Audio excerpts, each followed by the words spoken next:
आपने राम जी की पेड़ी को देखा होगा, वो जल वहीं सड़ता रहता था।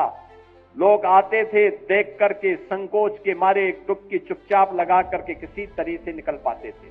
का लाभ यहां भी तो प्राप्त होना चाहिए, मिल्कीपुर में भी तो प्राप्त होना चाहिए। और इसके लिए तभी ये हो पाएगा जब अच्छे लोग चुने जाएंगे, अच्छे लोग चुने जाएंगे।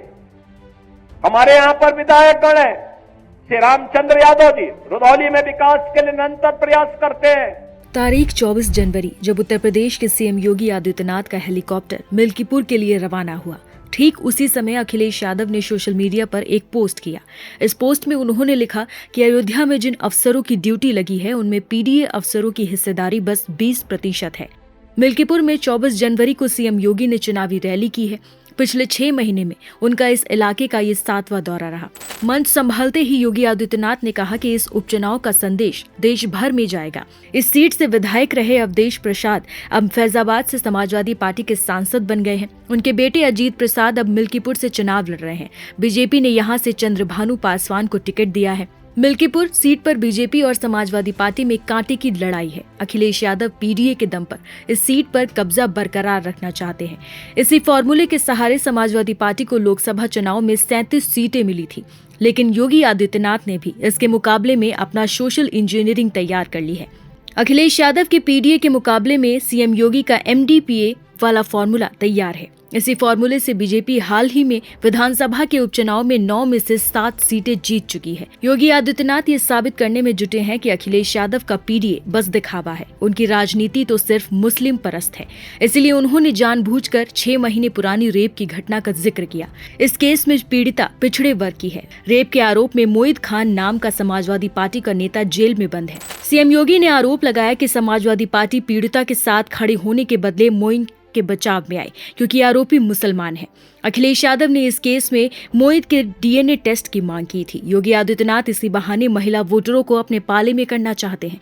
उन्होंने यूपी की कानून व्यवस्था को देश में सबसे बेहतर बताया। उन्होंने कहा कि समाजवादी पार्टी की सरकार में माँ, बहनें और बेटियां घर से बाहर निकलने से भी डरती थी। मोइन खान के भक्तों को चुनाव जिता करके नहीं भेजना है।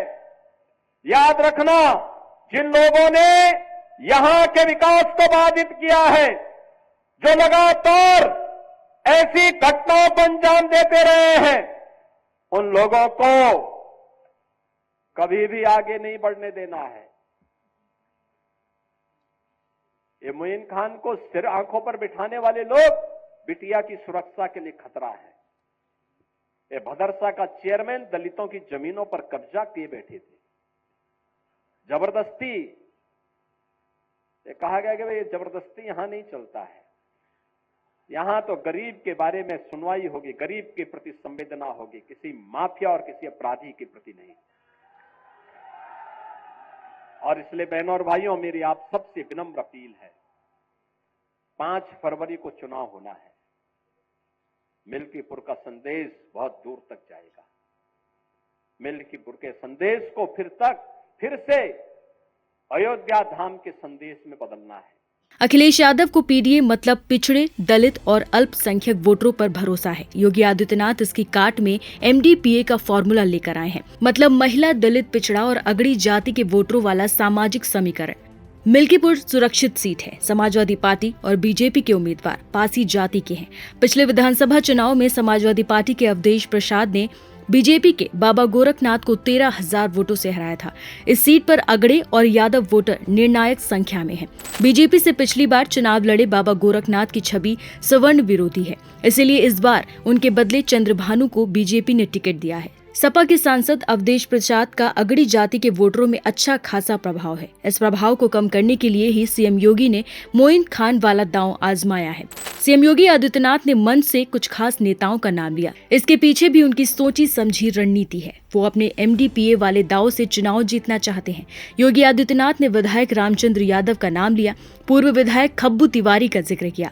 मिल्कीपुर में करीब 75,000 ब्राह्मण वोटर हैं। यहाँ यादव वोटरों की संख्या 50,000 है। मुलायम सिंह यादव की छोटी बहू अपर्णा यादव को भी चुनाव प्रचार में लगाया गया है। सीएम योगी को लगता है कि अगर 5,000 यादव वोट भी कट गए तो नुकसान समाजवादी पार्टी का ही है। सीएम योगी आदित्यनाथ बारी बारी से दलित और पिछड़ी बिरादरी के महापुरुषों का जिक्र करते हैं। इसी बहाने वो अखिलेश यादव के पीडीएफ फॉर्मूले को कमजोर करना चाहते हैं। वो कहते हैं, अयोध्या इंटरनेशनल एयरपोर्ट का नाम महर्षि वाल्मीकि के नाम हुआ तो समाजवादियों के पेट में दर्द होने लगा। सुहेलदेव राजभर के नाम पर मूर्ति लगी तो समाजवादी पार्टी नेताओं को बुरा लगा। साथ रविदास के स्मारक पर काम हुआ तो उन्हें परेशानी होने लगी।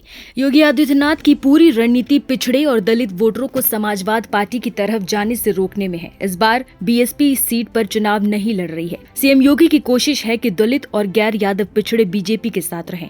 अवधेश प्रसाद 1-2 नहीं बल्कि 9 बार के विधायक रहे हैं। सीएम योगी जानते हैं कि पासी वोटों का बड़ा हिस्सा अवधेश प्रसाद के साथ रह सकता है। मिल्कीपुर चुनाव के लिए सीएम योगी आदित्यनाथ ने 7 मंत्रियों की टीम लगाई है। अलग अलग बिरादरी के 40 विधायकों को चुनाव में लगाया गया है। फॉर्मूला ये है कि जिस जाति के वोटर हैं उस समाज के विधायक को उस इलाके में काम करने को कहा गया है। मिल्कीपुर जीतकर योगी आदित्यनाथ फैजाबाद की हार का बदला लेना चाहते हैं। फैजाबाद में ही अयोध्या पड़ता है। पिछले साल राम मंदिर की प्राण प्रतिष्ठा होने पर भी बीजेपी हार गई थी। इस हार का बड़ा गलत संदेश गया, पर इस बार योगी आदित्यनाथ कोई चूक नहीं करना चाहते हैं। इसलिए वो नई नीति और रणनीति के साथ चुनावी मैदान में है।